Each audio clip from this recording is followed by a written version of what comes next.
Hello नमस्कार मु संतोष कुमार प्रधान आपण मानक संतोष स्टडी पॉइंट को स्वागत जनाउची। आज आमे माने यूनिट 1 रो लास्ट चैप्टर डिस्कशन करिबा। एथिरे कोन कोन सब रहिछि देख, मूल्य कोन, व्हाट इज वैल्यू, दर कोन, व्हाट इज प्राइस, मूल्य और दर मध्य रे पार्थक्य, difference between price and value, व्यष्टि अर्थनीति और समष्टि अर्थनीति कोन, what is micro economics and macro economics, एवं यूनिट 1 रो ऑल इंपोर्टेंट शॉर्ट क्वेश्चन जहाँकि +2 बोर्ड एग्जाम रे आसीबार बहुत बहुत संभावना से विषय रे आमे माने ए वीडियो माध्यम रे डिस्कशन करिबा। तो चलंतु प्रथमे आमे देखिबा मूल्य कोन।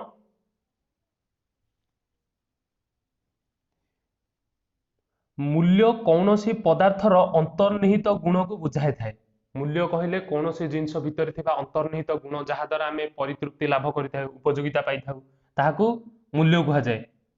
मूल्य साधारणतः दुई प्रकार रो, व्यवहारिक मूल्य आमे कौनसी द्रव्य को व्यवहार करथा तार व्यवहारिक मूल्य थाए, वैल्यू इन यूज एवं विनिमय मूल्य वैल्यू इन एक्सचेंज, ताको आमे किछि से जिंस को देकी ता प्रतिबदल रे आमे किछि जिंस अलगा जिंस भी पाई परिथाउ। तो व्यवहारिक मूल्य कहले द्रव्यर उपयोगिता को बुझाए। व्यवहारिक मूल्य कहले साधारणतः द्रव्यर आमे जो जिंस को यूज करिबा तो सेटा को केवल से द्रव्यर व्यवहारिक मूल्य को हाजिबो। किंतु अर्थशास्त्र रे मूल्य कहले केवल विनिमय मूल्य को बुझाए, जोटा को ता बदल रे जदि आमे किछि जिंस पाउचे ताहले सेटा को आमे अर्थशास्त्र रे मूल्य बोली कहि परिबा। गोटिए द्रव्य प्रतिबदल रे मिलुथिबा अन्यान्य द्रव्यर परिमाण को सही द्रव्यर विनिमय मूल्य कहा जाए। तेणु एक निर्दिष्ट स्थान और समय रे कौनसी एक द्रव्यर बदल रे अन्यान्य द्रव्य जेउ परिमाण रे मिली थाए ताहाकू द्रव्यर मूल्य कहंती। देखो एठी गोटे पेन अछि, सपोज आर प्राइस होची ₹50। एठी 5टा पेन अछि, आर सपोज प्राइस होची गोटे पेन को ₹10। तो आमे कहि परिबा जे ए पेन टार वैल्यू ए 5टा पेन, ए गोटे पेन रो 1 पेन रो वैल्यू इज इक्वल टू 5टा पेन हैला। गोटे पेन रो वैल्यू 5टा पेन संगरे समान, बा आर वैल्यू आ बदल रे आमे गोटे पेन बदल रे आमे ए 5टा पेन भी नहीं पारिबा। ठीक से ही परी आ गोटे जिंस देखिबा, सपोज एठी चॉकलेट गोटे अछि, आर प्राइस सपोज ₹100। एठी डॉल अछि, डॉल गुडा सपोज आ प्राइस होची गोटा को ₹20। तो आमे कहि परिबा गोटे चॉकलेट बदल रे गोटे चॉकलेट रो वैल्यू 5टा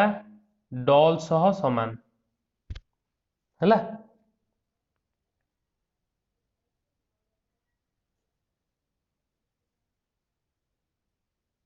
तापर देखिबा दर कोन, व्हाट इज प्राइस। मूल्य को मुद्रा आकार रे प्रकाश कले ताहाकू दर बा दाम कहा जाए। कोनोसी जिंसर मूल्य को कोनोसी जिंस को जदि आमे मुद्रा आकार रे प्रकाश करूचे, आमे ने कहिले जे गोटे पेन इज इक्वल टू 5टा पेन संगे समान,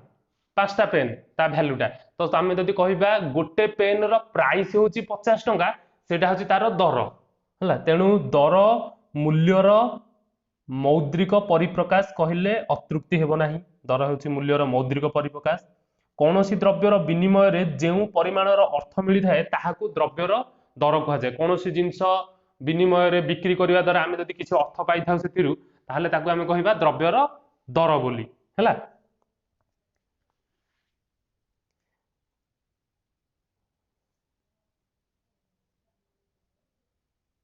तापर कोन देखिबा, पार्थक्य दर्शाओ। मूल्य और दर मध्य रे पार्थक्य कोन रहिछि। प्रथम फास्ट पॉइंट समस्ते डेफिनेशन टा संज्ञा तार लिखि दबो मूल्यर दरर। तापर सेकंड पॉइंट, मूल्यर साधारण वृद्धि बा ह्रास संभव नुहे। मूल्यर साधारण वृद्धि बा ह्रास संभवपर नुहे, किंतु समस्त द्रव्यर दर एका संगरे वृद्धि बा ह्रास संभवपर। दुईटी द्रव्यर मूल्य मध्य रे परोक्ष संपर्क रही थाए। दुईटा द्रव्यर मूल्य मध्य रे परोक्ष संपर्क रही थाए। परोक्ष संपर्क होची नेगेटिव रिलेशन। नेगेटिव रिलेशन माने गोटे बढ़ुथिले आ गोटेर मूल्य गोटे द्रव्यर मूल्य जदि बढ़ुथिबो आ गोटे द्रव्यर मूल्य कमुथिबो, ताहले सेटा को आमे कहि परिबा दुईटा द्रव्यर मूल्य मध्य रे परोक्ष संपर्क तापर अछि दुईटी द्रव्यर दर मध्य प्रत्यक्ष संपर्क थाए प्रत्यक्ष संपर्क होची पॉजिटिव रिलेशन सेतरे कोन हबो गोटे द्रव्यर दर जदि बढ़ुथिबो आ गोटे द्रव्यर दर मध्य बढ़िबो ताले सेटा को हमें कहिबा दुईटी द्रव्यर दर मध्य प्रत्यक्ष संपर्क आ इथरे कोन अछि देखो आ गोटे जिंस सपोज गोटे पेन होची रुपीज 50 टंका है तो 50 टंका हेले पे आमे एठी कोन कहिबा आमे जो पेन को 50 टंका देकी किनिले पेन टार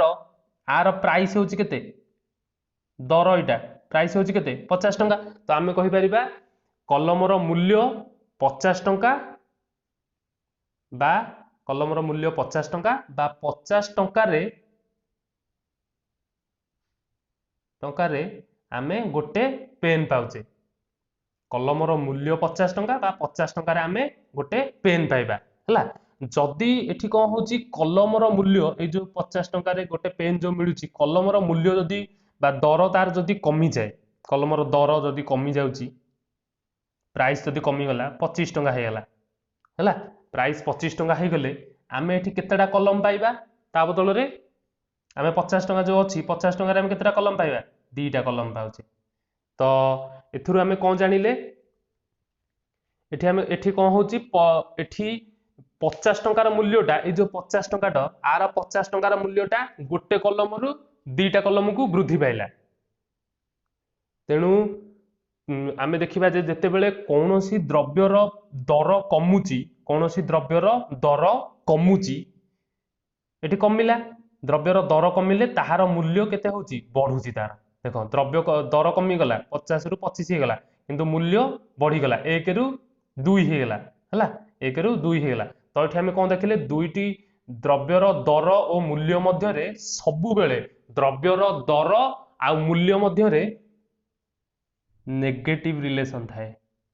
नेगेटिव रिलेशन बा परोक्ष संपर्क माने गोटे बढ़ुथिबो आ गोटे कमु तमे जे कोनोसी जिंस देखो जन गोटे रे जदी प्राइस टा बढ़ी जाउची तार वैल्यू टा सब बेले कमुथिबो दर बढ़िले मूल्य कमिबो मन रखिथिबो ए जिंसटा तापरे आमे देखिबा एबे कोन व्यष्टि अर्थनीति समष्टि अर्थनीति कोन व्यष्टि अर्थनीति इंपोर्टेंट जिंस एटा गोटे देखो भलरे माइक्रो इकोनॉमिक्स आ मैक्रो इकोनॉमिक्स व्यष्टि शब्दटी ग्रीक शब्द माइक्रोस रु आसीची जहार अर्थ हेउची क्षुद्र व्यष्टि अर्थनीति व्यक्तिगत कार्यकलाप को अध्ययन करे व्यष्टि अर्थनीति व्यक्तिगत कार्यकलाप को बा इंडिविजुअल पर्टिकुलर गोटे गोटे जिंस को से अध्ययन करे यथा उपभोक्ता परिवार प्रतिष्ठान बजार इत्यादि अर्थनैतिक कार्यकलाप विषय अध्ययन करुथिबारु एहाकू व्यष्टि अर्थनीति कहा जाए तापर समष्टि अर्थनीति बा मैक्रो इकोनॉमिक्स समष्टि शब्दटी ग्रीक शब्द मैक्रोस रु आनीत जहार अर्थ होची बृहत समष्टि अर्थनीति अर्थ होची बृहत अर्थशास्त्र समष्टि अर्थनीति समूह स्तर रे अर्थनैतिक कार्यकलाप को अध्ययन करे यथा मोट उत्पादन मोट आय बेकारी समस्या राष्ट्रवित्त आकलन राष्ट्रर जदि देख सीधा भाषा रे कहिया गले जदि तम पर्टिकुलर फैमिली रो जदि इनकम देखा जाउची सपोज तम पर्टिकुलर फैमिली रो इनकम होची 20,000 सपोज हला एटा होची माइक्रो इकोनॉमिक्स किंतु जदि आमे टोटल कंट्री रो देखिबा जदि टोटल कंट्री रो गोटे मंथली इनकम देखुचे कि एनुअल इनकम देखुचे जेतिकी टंका भी थिबो जेतिकी टंका भी हबो तो सेटा को आमे कोन कहिबा सेटा होची मैक्रो इकोनॉमिक्स जदि ताहले तमे जानलो जे पर्टिकुलर तम फैमिली रो जदि कहला इनकम सेटा होची माइक्रो इकोनॉमिक्स ताले माइक्रो इकोनॉमिक्स केवल पर्टिकुलर फैमिली रो पर्टिकुलर इंडिविजुअल जिंस रो ही से अध्ययन करे कार्यकलाप बा अर्थनैतिक कार्यकलाप अध्ययन करे किंतु मैक्रो इकोनॉमिक्स सब बेले होल जिंसटा टोटल सबु माने कंट्री भितर तमे जाउनो कि तो एटा होची तमे आमे ताहले कहि परिबा माइक्रो इकोनॉमिक्स टा मैक्रो इकोनॉमिक्स रो गोटे अंश बोली जदि एटा होची मैक्रो इकोनॉमिक्स एटा जदि मैक्रो ताले भीतर सब छोट छोट माइक्रो बहुत सारा माइक्रो रहिबे हैला बुझी होची तापर एबे आमे देखिबा कोन शॉर्ट क्वेश्चन डिस्कशन करिबा देखो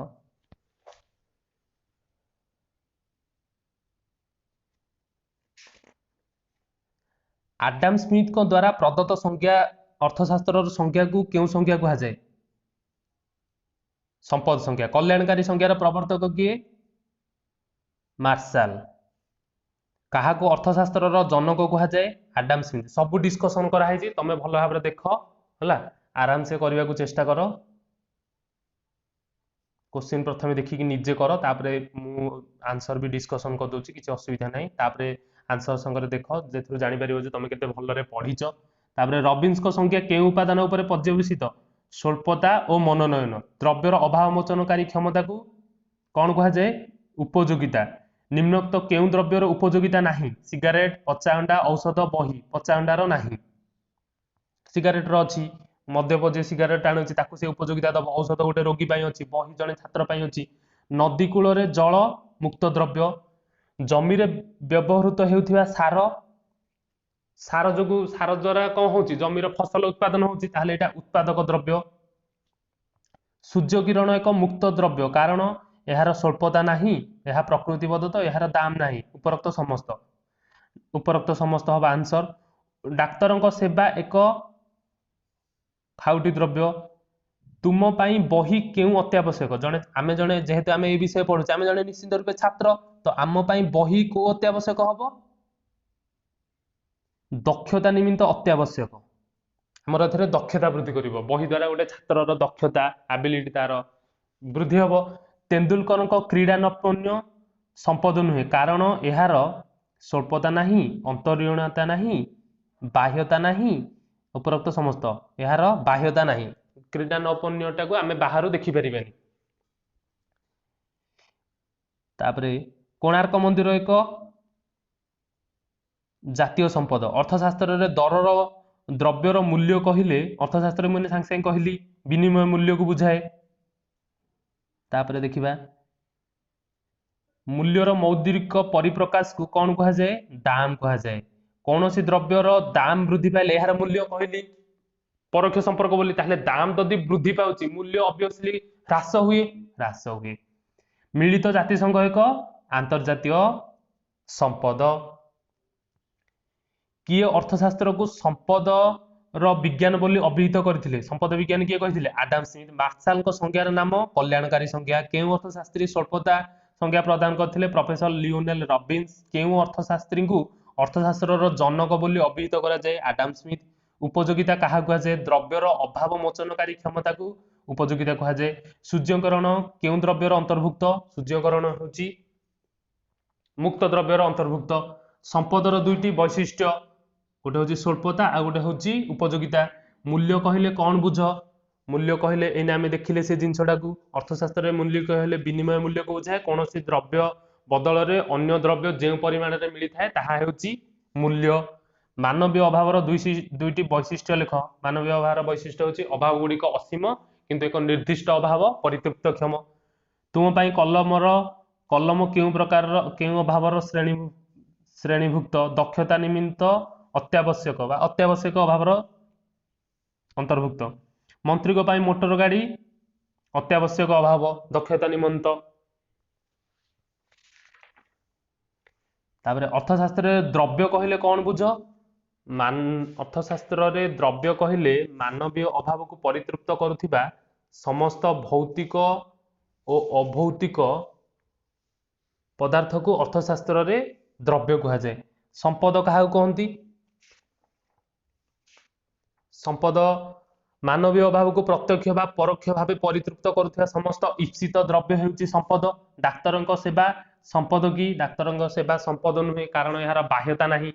दर कहा कहती मूल्यर मौद्रिक परिप्रकाश को दर कहती सब डिस्कशन कराई तापरे देख एमती क्वेश्चन भी तुम आसो ये जो जिते सारा डिस्कशन करुच्ची सब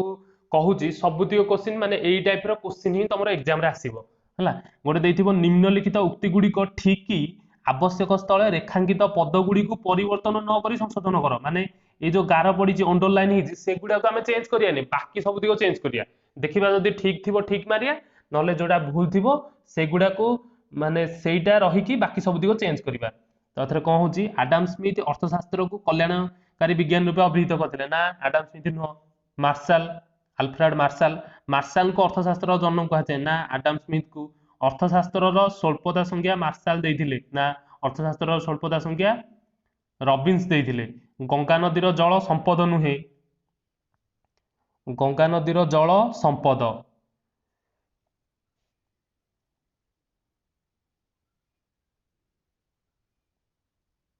सूर्य किरण एक अर्थनैतिक द्रव्य देछि मुक्त द्रव्य। महानदी आंतर्जातिक संपद अटे महानदी जातीय संपद। जड़े कॉलेज छात्र पाई दामिका पोषक अत्यावश्यक श्रेणीभुक्त अभाव जड़े कॉलेज छात्र पाई दामिका पोशाक कौन हम विलासमूलक सॉरी आरामदायक हम आरामदायक अभाव हम आरामदायक अभाव श्रेणीभुक्त अभाव। तापरे समस्त मानवीय अभाव परितृप्त क्षम ना समस्त अभाव मानवीय अभाव होची असीम एक निर्दिष्ट अभाव परितृप्त क्षम। तापरे देछि आडम शून्य स्थान पूरण कर। आडम स्मिथ को संज्ञा को डैश संज्ञा कहा जाए संपद संज्ञा। रबिन्स को संज्ञा स्वल्पता और मनोनयन उपर आधारित। डैश कल्याणकारी संज्ञार प्रवर्तक अल्फ्रेड मार्शल। डैश को अर्थशास्त्र जन्म कहा जाए आडम स्मिथ। द्रव्यर अभाव मोचनकारी क्षमता को डैश कहा जाए उपयोगिता। कोणार्क मंदिर एक डैश संपद जातीय संपद। डैश को मुद्रा आकार प्रकाश कले मूल्य को मुद्रा आकार प्रकाश कले ताहाकू दर बा दाम कहती। समस्त अभाव परितृप्त क्षम नुहंती नुहे किंतु एक निर्दिष्ट अभाव परितृप्त क्षम। केतेक अभाव उभय परिपूरक और प्रतियोगी। वकिलों आईनी पुस्तक अत्यावश्यक अभाव जोटा कि दक्षता निमंते अत्यावश्यक। तो आशा करुच्ची समस्ते वीडियोटी को भल भाव में बुझी। प्रथमे सजेशन देवी जे प्रथमे शॉर्ट क्वेश्चन गुड़ाक समस्ते निजे निजे कर मु जानिकी आंसर कहीदे। तो तुम तापर आंसर चेक करके देख केते भूल रोचे केते ठीक रोचे तुम सब किसी डाउट हेले मते पचारि पार। धन्यवाद।